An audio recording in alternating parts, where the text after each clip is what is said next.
And the crowd goes mild. Fellow Toastmasters, raise your hand if you have ever compared yourself to anybody. Have you ever compared yourself to anybody? Now I want you to keep it up if it has always been equal. You come out the same. It's one of those things that by nature we compare. And I found myself doing that. I have a very close friend, and when people would ask her, "How are you doing?" she would say, "Living the dream." And I thought to myself, because I knew her, this is your dream? You're living your dream? And then I had to take a step back, because when they say you're pointing a finger, to also look at the three that are pointing back at you. So I had to look at myself and say, why is it bothering me that she has this phrase, living the dream, and why am I questioning her dream? It's her dream. Why should I even be concerned about this? And then I realized, am I living my dream? I had to think about that. I had to decide, is that why this phrase is bothering me? Is because I try and inspire people to live lives to their fullest and to be enjoying their lives? Was I living in my truth? And I started thinking about this, and I had been going through a long period of time for the past couple years, probably 5 years, with different things in my life happening. And I stayed so busy that I didn't have to think about those things. And I had my dreams. We had talked about it. My husband and I decided that because of his health, we were going to have him move in with his family, his daughter, so that she could help care for him. Because caring for somebody can take a lot out of a person. And that became our dream a couple years ago, is that he would go live with her. And because my family lives in Washington State, and she said, no, I'm not moving back to Washington State, I'm living in Pennsylvania, we are going to move him out there, because I could not do it anymore. My dreams were getting crushed because I had expectations of myself. As a wife, I wanted to be there for him. But by being there for him, I wasn't being there for myself. And it was just one of those things that was eating at me.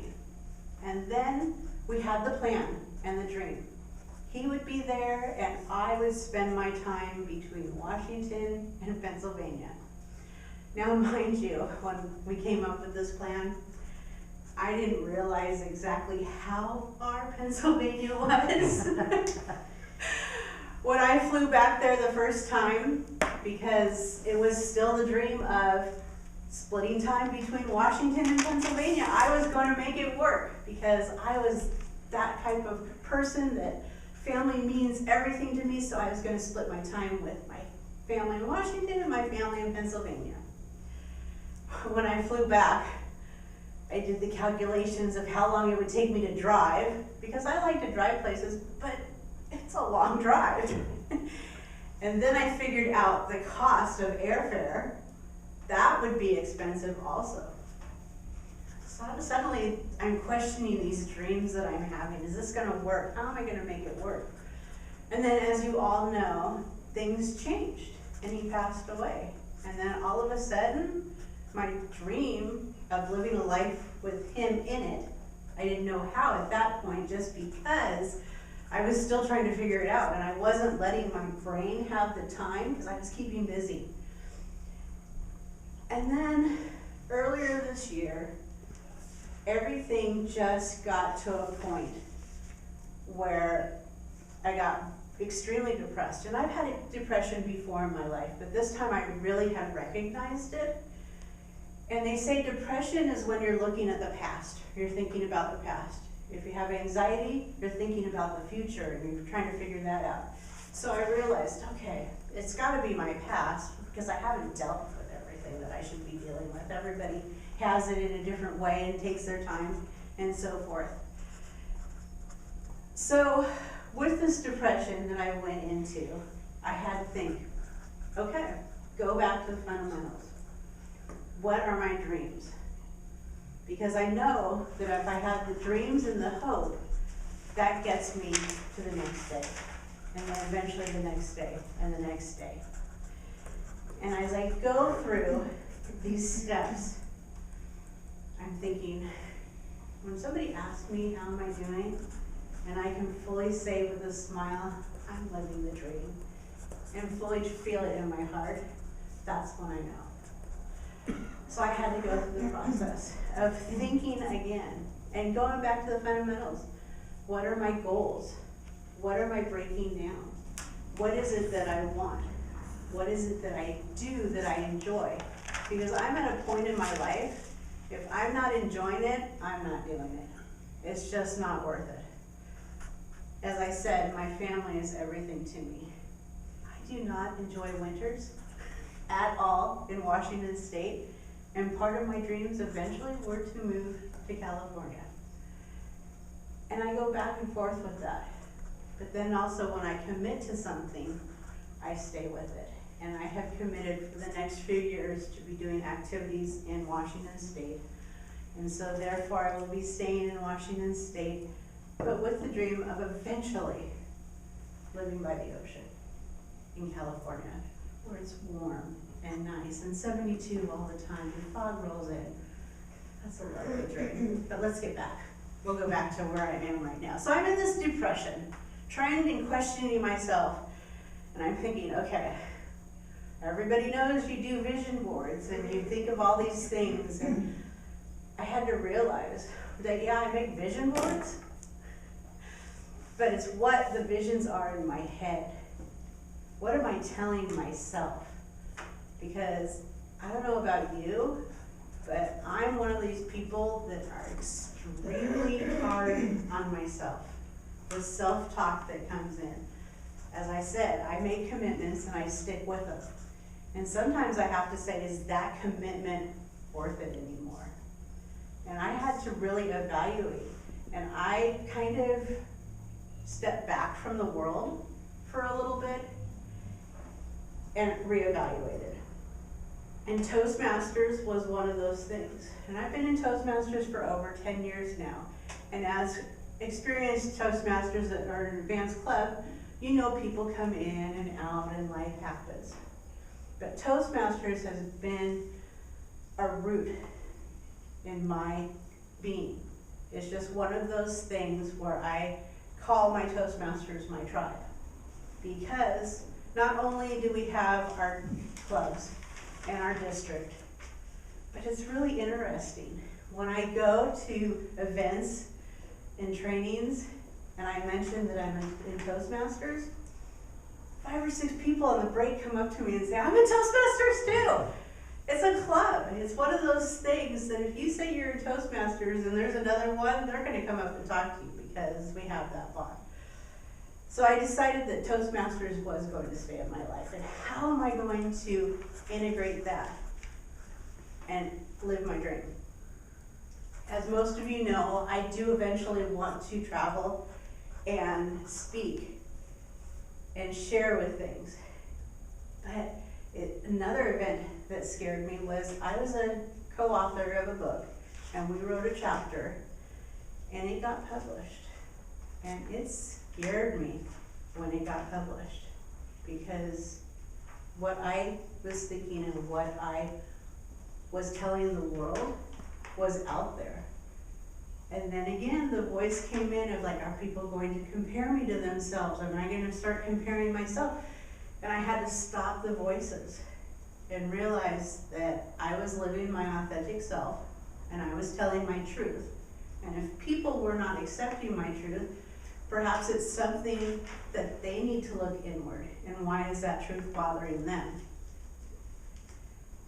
And as I was going through this journey, I noticed other people would say, when they were asked, how are you doing?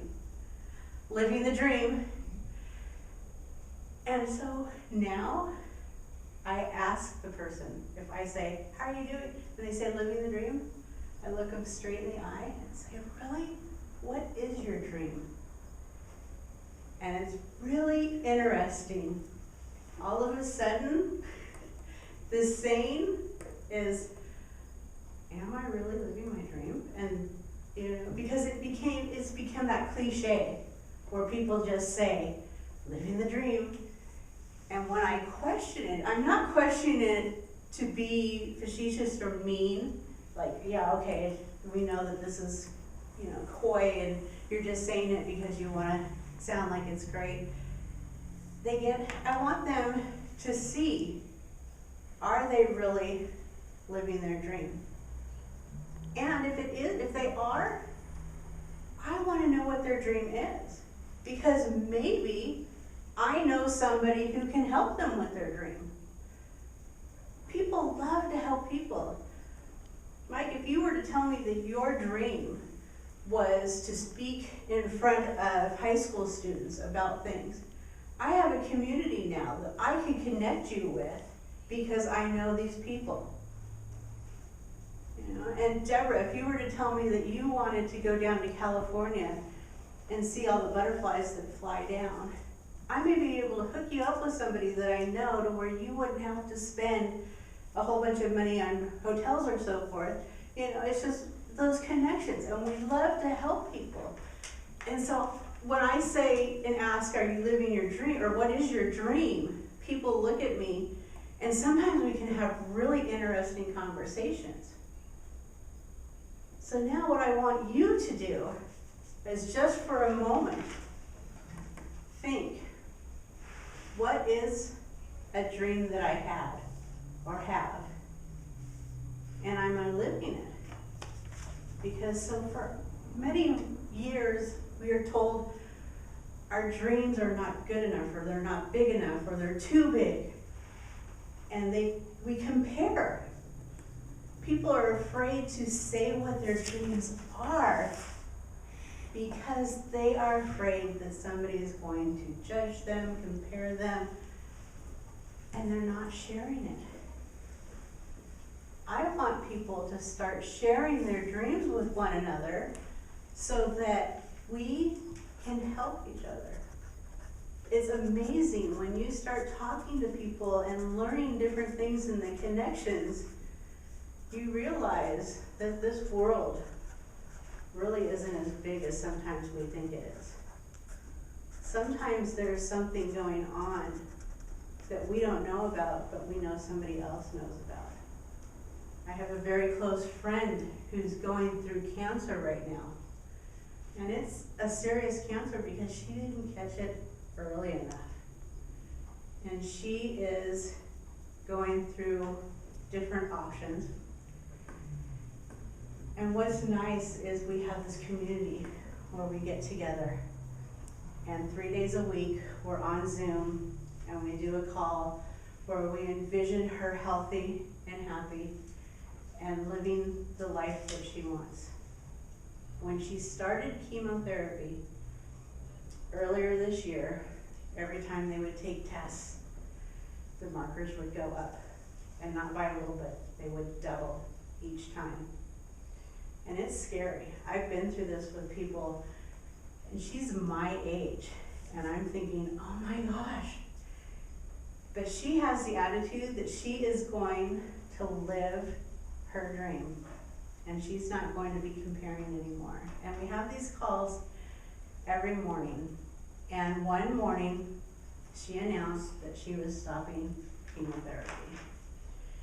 And a lot of us had to take a deep breath and not judge, compare, have any ideas.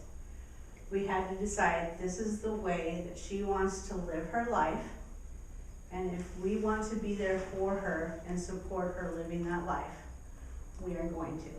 So we continue these calls, and she says, I'm going to do Eastern medicine where she's taking herbal stuff, acupuncture, all of this stuff. And for the last 2 marker tests, it has not grown. It has stayed. And we are hopeful that that means that the treatment that she's doing now, that she's chosen to do, even though it may not be something that we feel we would do, we have to accept that.